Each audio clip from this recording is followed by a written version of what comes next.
O Thanos tá perturbando o universo Marvel mesmo depois de morto. Tá na hora, sem spoiler, vamos entender porque Homem-Aranha Longe de Casa encerrou a fase 3 da Marvel no cinema. É difícil de entender isso, né? Longe de casa, há mais de uma semana. Meu povo, o filme é todo baseado em cima de Ultimato. Pelos trailers já dava pra gente entender isso, né? Mas é mais do que a gente pensa. E eles conseguiram fazer muito bem, viu? Porque uma coisa que podia dar muito ruim, vamos combinar aqui, era por ele ser um filme após um evento fenomenal como Ultimato. Vocês lembram quando foi lançado Homem de Ferro 3, que é o primeiro filme após Vingadores 1? Além do filme ser ruim mesmo, né? Porque a galera esperava muito mais de um filme após um filme evento como foi Vingadores 1, e mudou completamente a visão da galera sobre o universo Marvel. Agora sim vai ter um universo compartilhado mesmo, não é brincadeirinha de criança não. Com Guerra Infinita teve mais ou menos a mesma sensação, mas foi um pouco mais brando. Primeiro porque os filmes não eram tão ruins, Homem-Formiga e a Vespa e depois Capitã Marvel, e também porque a gente sabia que ali eles estavam dando mais informações pra gente, mais entretenimento também, que ia tudo culminar em Ultimato. Então a gente já tava na expectativa pra Ultimato, era tipo vendo uns episódios antes. A pergunta principal de Homem-Aranha Longe de Casa é quem é o novo Homem de Ferro? É o Peter? É o novo herói aí que surgiu, o Mistério? Sim, herói. A questão é que o estalo do Thanos afetou a vida de pessoas comuns, né? E ele é lembrado constantemente, né? A chamada dizimação.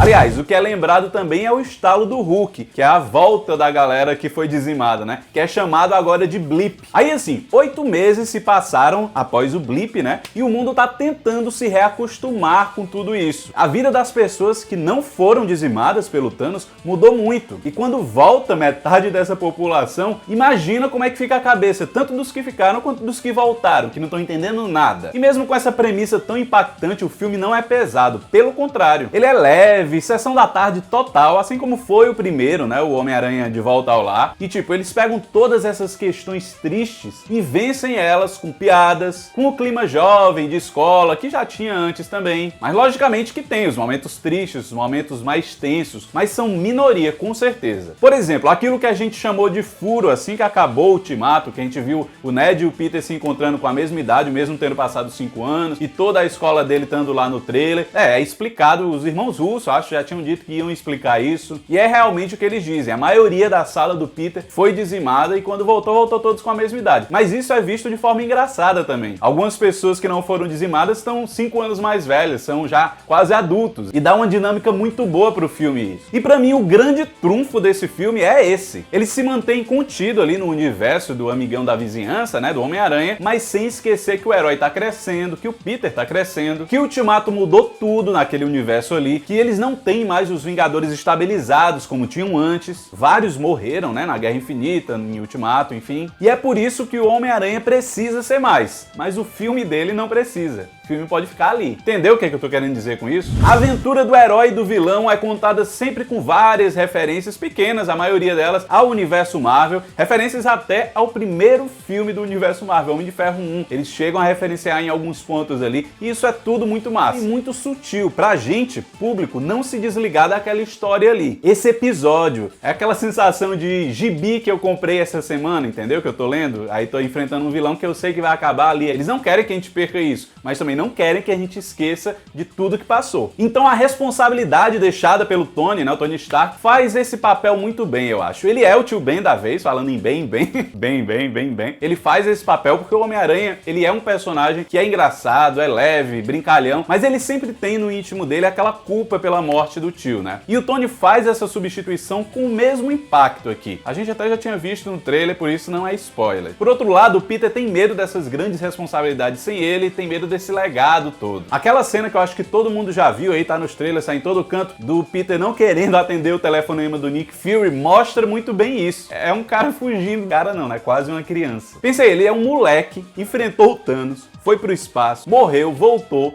viu o cara que ele achava mais capacitado para defender esse planeta, o universo, sei lá, morrer na frente dele, e o pior, ou melhor, sei lá, pior para ele, pro peso que ele vai carregar, porque o cara morreu confiando que ele seria melhor do que ele. Se ele já acha o cara incrível, como é que ele vai ser melhor do que o incrível? É mais ou menos isso que passa na cabeça do Peter. E essa questão de ser melhor a gente viu no primeiro filme, né? Que o Stark, quando tira aquela cena que ele tira o traje dele, ele diz: eu queria que você fosse melhor do que eu. Vocês lembram? Eu só queria ser como o senhor.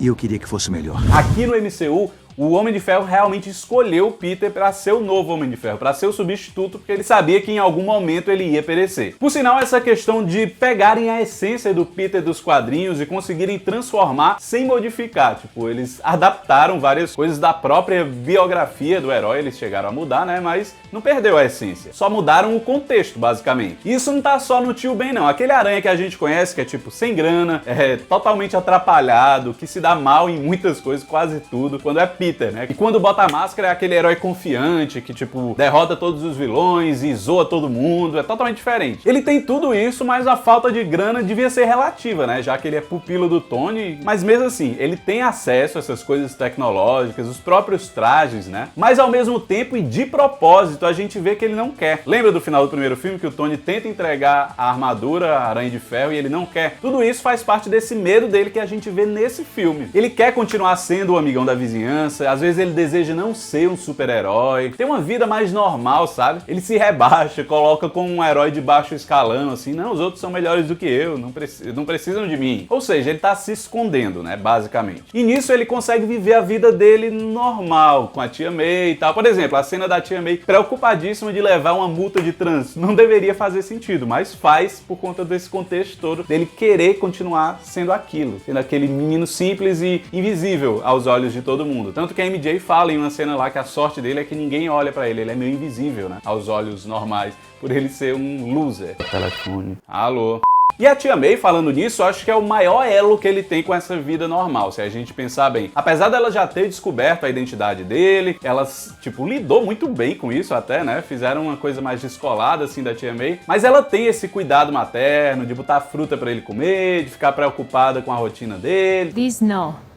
No banana. Dentro do apartamento com ela, ele tem a mala do tio, ele tem várias coisinhas que lembram que ele ainda é um adolescente, que ele poderia ser normal, né? Todo esse contexto acaba sendo o que ele tem de mais próximo de uma vida normal. O colégio devia ser, mas não é, não mais. Lembra daquela cena de Guerra Civil, ele conversando com o Tony, uma das primeiras cenas do Peter, na verdade, que ele diz que não faz coisas extraordinárias e tal. Agora, tipo, quando ele é Peter, porque ele não fazia antes, então não faz sentido, não seria justo, algo desse tipo. Ele prefere continuar sendo ele e quando bota a máscara, ser essa outra pessoa com dons extraordinários. Pois é, como eu disse, isso deveria funcionar na escola ainda, mas não funciona mais, porque ele tem um amigo dele, o Ned, que lembra ele o tempo todo disso, quem ele é, fica tentando descobrir o que é que ele tá fazendo e tal. Lá ele tá na rua, e na rua tem o Rap ligando pra ele, tem o Nick Fury procurando ele pra alguma missão, tem a própria população e a mídia, né, que procura ele quando ele tá de uniforme, fica o tempo todo perturbando, querendo saber como é que vai ser, dando responsabilidades pra ele, já que ele lutou contra o Thanos, já que ele fez parte daquilo tudo ali. Ele, pra mídia e pra população, ele é igual a um Homem de Ferro da vida, tem as mesmas responsabilidades que os mais velhos tinham. Enfim, é uma vida que ele não tá curtindo muito, porque é muita pressão pra ele. Ele até tenta fazer isso do lado de fora, indo pra viagem, mas não dá muito certo, né, porque acontecem coisas na viagem, a gente vê isso desde o começo, é a premissa principal do filme. Então, com certeza, quando ele tá com a May, quando ele tá principalmente no apartamento, é o porto seguro dele, é o único lugar de conforto que ele ainda consegue ter, principalmente depois de Ultimato,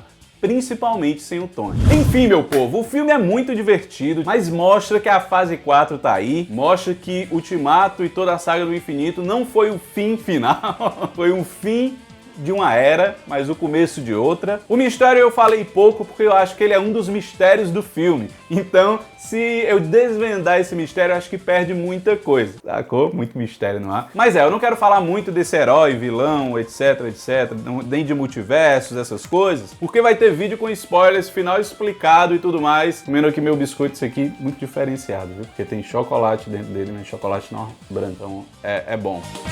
Se inscreve aí no canal, dá like, compartilha. Essa semana ainda tem mais 2 vídeos do Aranha, se eu não me engano. Essa semana ainda tem mais 2 vídeos desse filme. Vai ter resumão da semana. Na semana que vem a gente vai continuar falando, então, meu amigo, minha amiga, todo mundo.